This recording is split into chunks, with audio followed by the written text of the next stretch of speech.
Tengah. Kami dihalangi untuk meliput ibu-ibu dilantik dan bapak-bapak dilantik. Ini adalah suatu penindakan yang mengangkangi undang-undang kebebasan publik. Ini terjadi ibu bapak.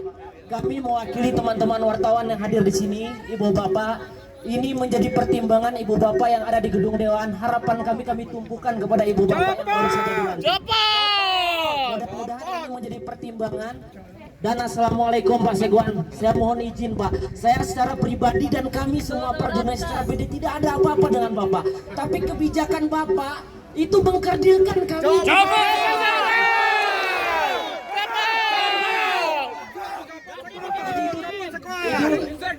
Saya merasa haru dan bangga kepada mahasiswa.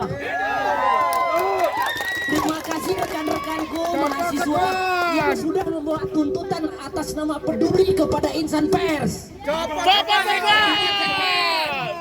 Mudah-mudahan tuntutan ini menjadi poin yang menjadi pembahasan Ibu Ketua DPRK, Bapak dan Ibu. Harapan kami satu lagi kepada Ibu dan Bapak yang hari ini baru saja